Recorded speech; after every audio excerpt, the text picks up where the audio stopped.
Mr. Pritam Singh.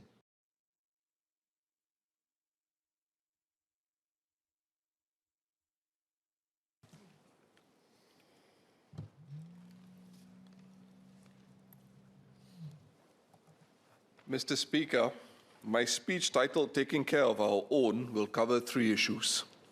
First, I will speak on the broader geostrategic environment and its implications for Singapore.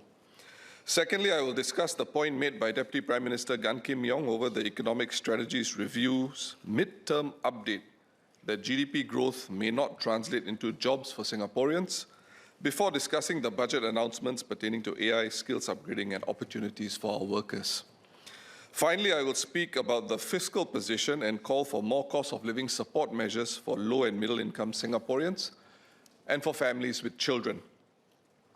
The spectre of the Liberation Day tariffs loomed large over Singapore in April last year. The PAP government dissolved parliament just days after the Trump administration's announcement.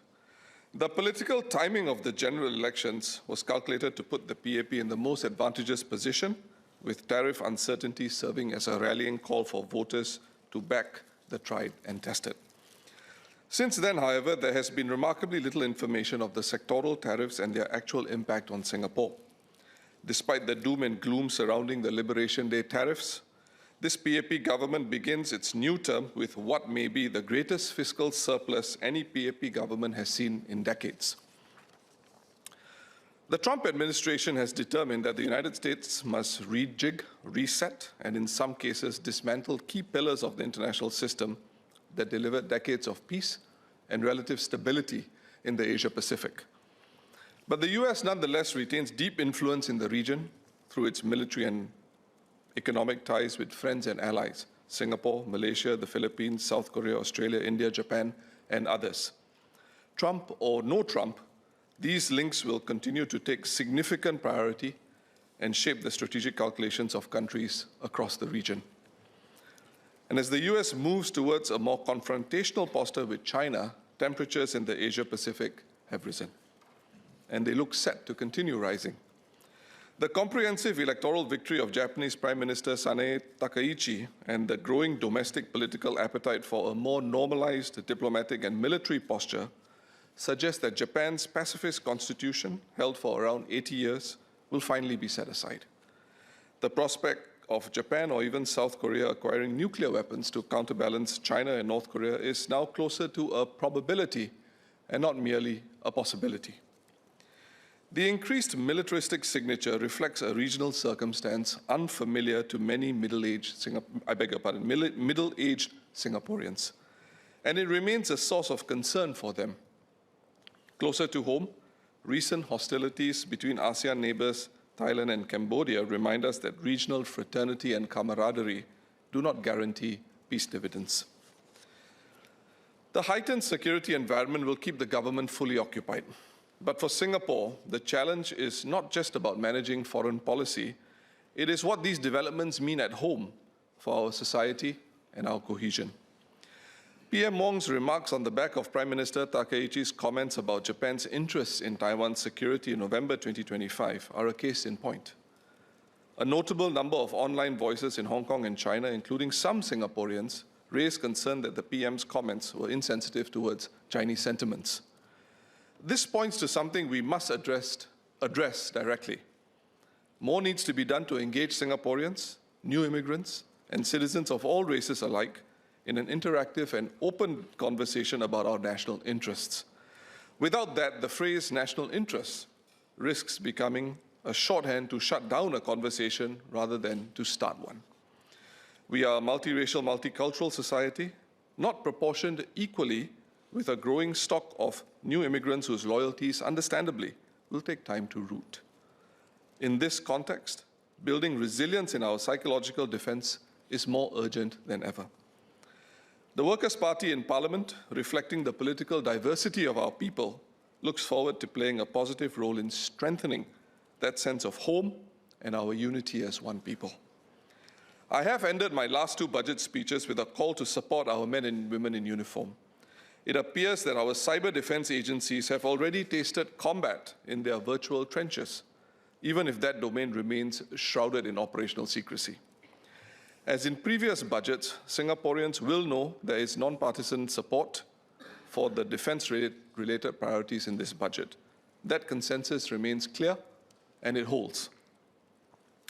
Uncharacteristically, one of the most politically significant statements this year to date did not come from the budget, but from DPM Gun at his January media interview on the midterm update of the Economic Strategies Review. The DPM observed that GDP growth may no longer translate into jobs for Singapore. What this does is to put every job-related policy, initiative, and scheme announced by this government into sharper perspective than ever before. For each, more so than before, Singaporeans deserve a well-publicized and detailed report card, one that distinguishes rhetoric about promises kept with measurable outcomes subject to parliamentary and public scrutiny. DPM Gun's remarks on GDP growth also call into question whether 3 of the 4 national bonus components, partly used to determine total ministerial salaries, remain fit for purpose.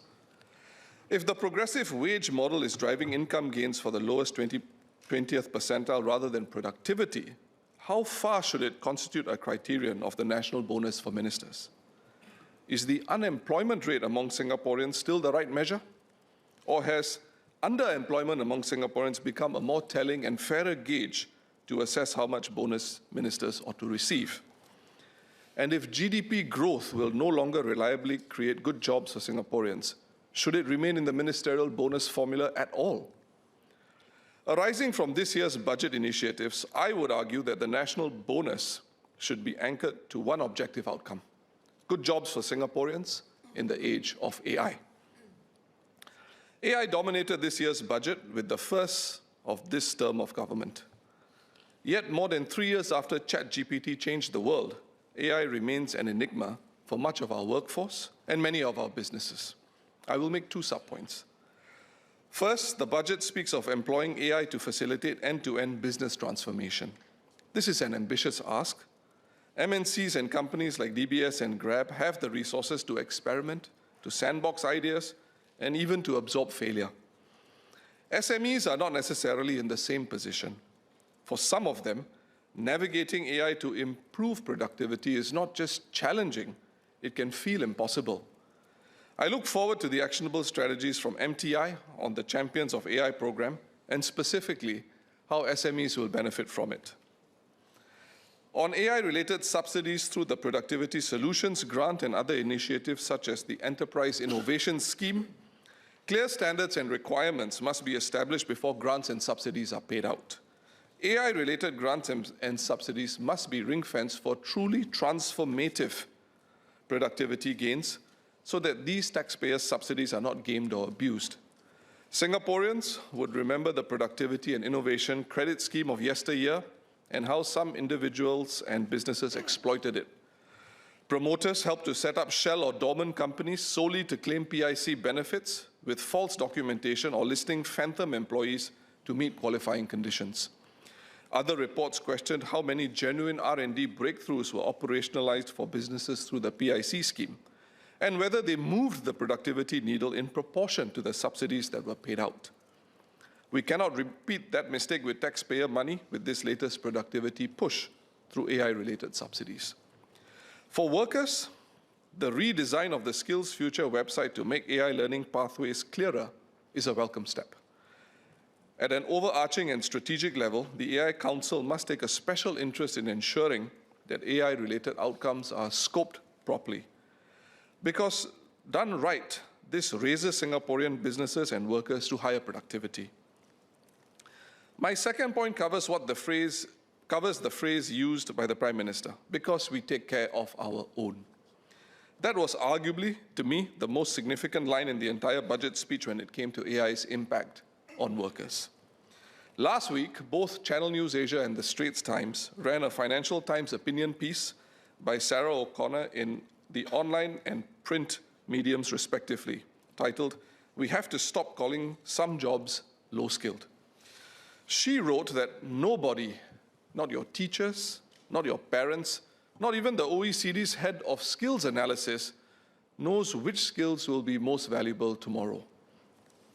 If that is daunting for our students and parents, one can imagine how it feels for a mid-career worker worrying about the next mortgage payment and their family while trying to retrain for a world that appears to constantly shift beneath their feet. There is an age-old problem that manifests itself. Workers take up courses, earn new certificates and qualifications, but still find jobs hard to come by. Compounded with that now is the requirement to master AI. With the merger of Workforce Singapore and Skills Future into one agency, there is an opportunity to improve one-stop support for our workers, especially for those who have been retrenched or displaced, steering them towards areas of real opportunity, not just available courses. I note the MCCY Minister's comments about greater public sector involvement in supporting job placement for workers at the media interview on the midterm update of the Economic Strategy Review some weeks back. I welcome that and look forward to seeing developments in this area. On that note, the Ministry of Manpower should present a report card on the Job Skills Integrators Initiative announced at Budget 2023. These integrators were supposed to bridge the gap between industry needs, training providers, and workers. To my knowledge, Parliament has not received a full account of how many workers have benefited, what the shortcomings have been, or how this initiative will evolve. That account is overdue. To round up this section, I wish the government, our businesses, and our union leaders and workers every success in the undertaking of making AI work for Singapore and to create good jobs for Singaporeans. Mr. Speaker, no opposition response to the budget is complete without an assessment of past announcements and a call for a report card on their success or shortcomings. Singapore's budgets are rarely standalone exercises. Take the Forward Singapore exercise. At Budget 2024, the government announced plans to spend $40 billion on Forward Singapore initiatives through 2030, with $5 billion committed at that inaugural budget. To my knowledge, there has been no well-publicized tracking of cumulative spending since then. On that same note, this year's budget revealed that the next cycle of the Research, Innovation and Enterprise Plan, RIE 2030, stands to be funded to the tune of $37 billion, up from $25 billion in the previous cycle from 2021 to 2025. Yet there was no comprehensive report on how the previous $25 billion was used, how many jobs were created for Singaporeans, where outcomes met their objectives, where they fell short, or even whether it is simply too early to tell. There is real value in reporting such outcomes publicly, at minimum, through an occasional paper at the close of each RIE cycle. Such transparency allows members of Parliament on both sides of this House to fulfill their duty in scrutinizing public expenditure as part of their responsibilities as MPs. It gives our people, and our youth in particular, a clearer picture of the opportunities ahead and helps attract the best minds to Singapore. There is much work still to be done in demonstrating how efficaciously taxpayer dollars have been spent. Across most budgets, there is a lack of easy-to-track outcomes on the headlines that have been announced. The government should be conscious of the public cynicism and detachment that grows when Singaporeans cannot see a clear accounting of how public funds are being used and communicated for ease of understanding and what results have been achieved. That is not good for Singapore, and it sits in contradiction with the participatory spirit that Forward Singapore was meant to embody. I will speak further on this sub-point during the Ministry of Manpower's Committee of Supply debate with specific reference to the Progressive Wage Credit Scheme, a scheme that was due to end but has since been extended in this year's budget. On the fiscal position, the government begins this term on a firm footing, with a surplus of $15 billion for FY 2025 and $8 billion surplus expected for FY 2026, with potentially more anticipated as corporate tax collections are expected to rise from FY 2027. These surpluses already far exceed the $2 to $3 billion or thereabouts in additional revenue that the GST hikes of 2023 and 2024 were supposed to generate.